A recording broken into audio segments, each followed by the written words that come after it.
जय हिंद मेरे प्यारे फ्रेंड। तो आज हम फिर से बिहार टेट का 4 सितंबर 2023 शिफ्ट 2 का क्वेश्चन करते हैं।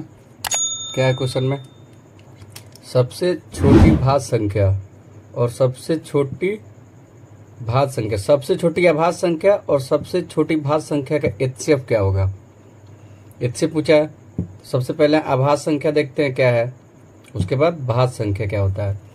तो अभाज्य संख्या वो होता है जो स्वयं से कटता है और एक से कटता है, उसको अभाज्य संख्या बोलते हैं। और भाज्य संख्या वो होता है जो स्वयं से कटता है, एक से कटता है और किसी और से कटता है, उसको भाज्य संख्या बोलते हैं। तो सबसे छोटी भाज्य संख्या कौन सी होती है? सबसे छोटी अभाज्य संख्या, भाज्य संख्या। तो सबसे छोटी भाज्य संख्या कितनी होती है? 2। और सबसे छोटी अभाज्य संख्या 4। और इसका एचसीएफ कितना होगा? 2 और 4 का एचसीएफ 2। Option number 3। कुछ नहीं, बेसिक क्वेश्चन था। सबसे छोटी भाज्य संख्या और सबसे छोटी अभाज्य संख्या, इसमें से बताना था कि उनका एचसीएफ क्या होगा। 2 और 4 का एचसीएफ कितना होगा? 2। Option number 3। आइए नेक्स्ट क्वेश्चन पर देखते हैं क्या है। निम्नलिखित में किसका गुणनफल एक परिमेय संख्या है? तो ये जो ऑप्शन दिया है, ये कौन सा एक परिमेय है, ये बताना है। तो परिमेय होने के लिए क्या होता है? जो रूट से बाहर निकल जाए, जो रूट से पूरी बाहर निकल जाए, उसको परिमेय संख्या होता है। जैसे √3, तो ये बाहर नहीं निकला रूट से, तो ये क्या हो जाएगा? अपरिमेय संख्या हो जाएगा। जैसे √25, तो ये बाहर निकल गया 5, ये क्या हो गया? परिमेय संख्या हो गया। परिमेय संख्या होने के लिए क्या होता है? P बाई Q के फॉर्म में होना चाहिए और Q 0 नहीं होना चाहिए। तो ये P बाई Q के फॉर्म में आप सोचोगे नहीं है P, इसको एक नीचे, इसके 5 के नीचे कुछ नहीं है तो क्या है? 1। और P बाई Q के फॉर्म में आ गया और Q 0 भी नहीं है, मतलब 1 0 भी नहीं है, P बाई Q के फॉर्म में आ गया और जो डिनोमीटर है 0 नहीं है, तो ये हो गया।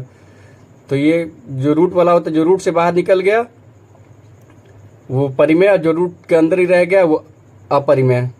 तो इसमें देखते हैं क्या होता है। √2 गुना √3, तो क्या हो गया? √6। तो ये रूट से बाहर नहीं निकलेगा, तो ये अपरिमेय हो जाएगा।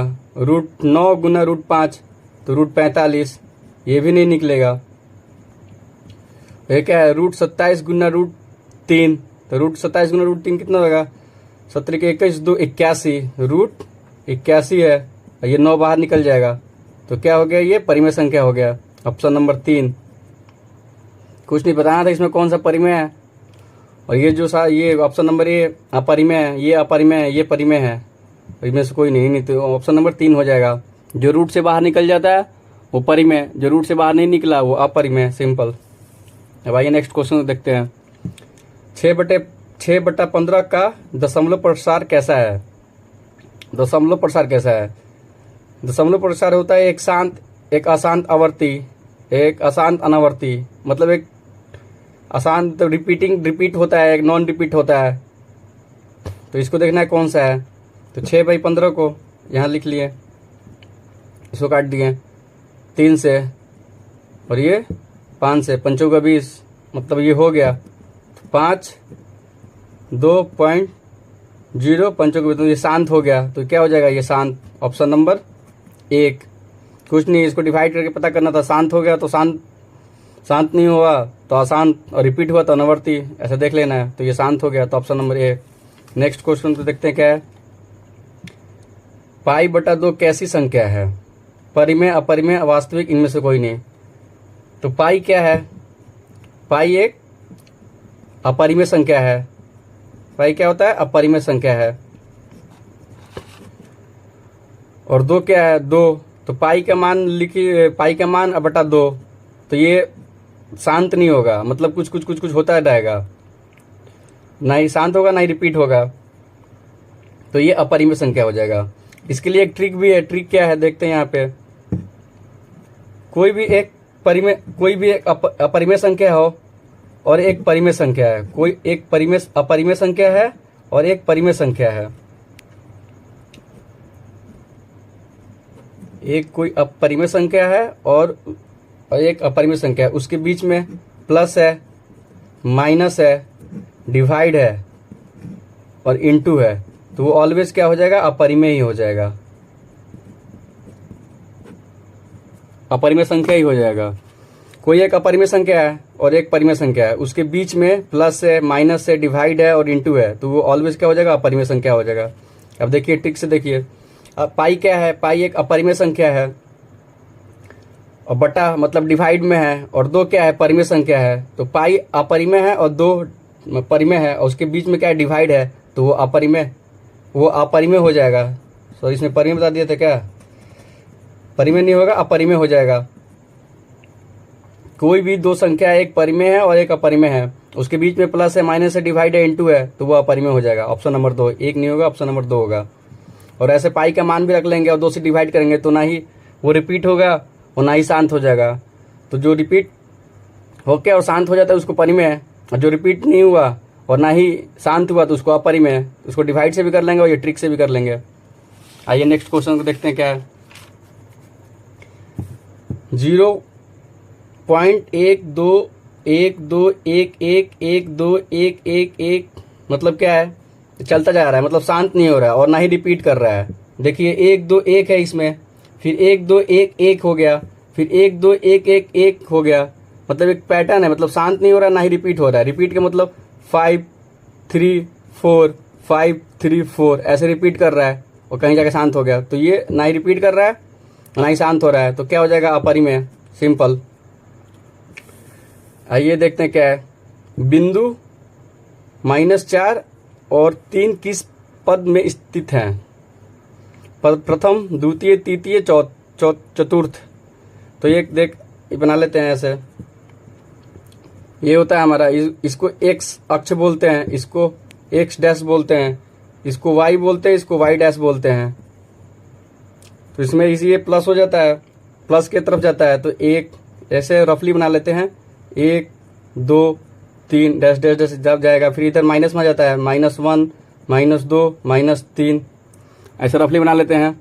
फिर ऊपर प्लस होता है और वाई डैश में माइनस होता है, तो इसमें +1 2 3 और इसमें -1 -2 -3।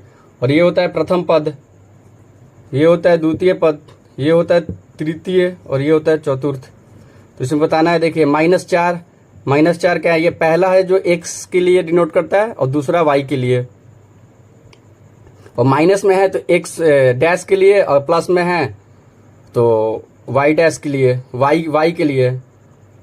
तो -x में x पे x एक्सिस पे देखेंगे, पहला वाला संख्या है जो x पे आता है, तो x एक्सिस पे देखेंगे, x एक्सिस पे माइनस कहाँ गया, माइनस ये रहा, मतलब ये इधर कहीं आएगा, -4 और +3 y में देखेंगे +3, तो y में देखेंगे +3, तो नीचे y डैश है, ऊपर +3, नीचे माइनस में होता है, ऊपर +3, तो यहाँ पे आ गया, मतलब ये यहाँ पे कहीं आएगा, यहाँ पे। तो कितना, द्वितीय पद में है, तो ऑप्शन नंबर 2 हो जाएगा।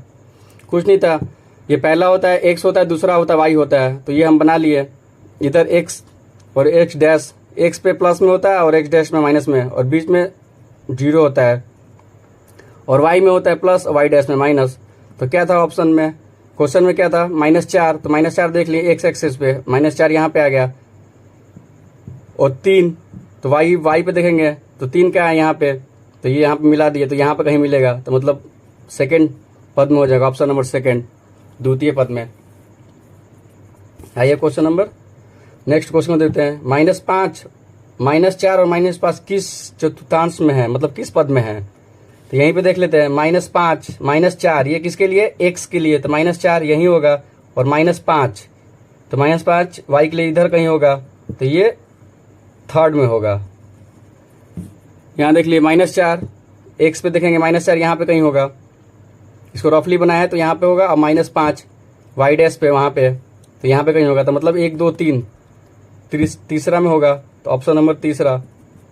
कुछ नहीं था, ये देखिए क्या है, 4 -5 का y निर्देशांक क्या है? तो सिंपल है, ये पहला होता है x निर्देशांक और दूसरा होता है y निर्देशांक, तो -5 तो y के लिए क्या है, -5, ऑप्शन नंबर 2। कुछ नहीं था, इसमें बताया था y निर्देशांक का कौन सा है, तो ये होता है x, ये पहला होता है x के लिए और दूसरा होता है y के लिए, तो y का निर्देशांक पूछा है, तो 4 -5 हो जाएगा, ऑप्शन नंबर 2। आई थिंक आपको समझ में आया होगा। मिलते हैं नेक्स्ट वीडियो में। धन्यवाद।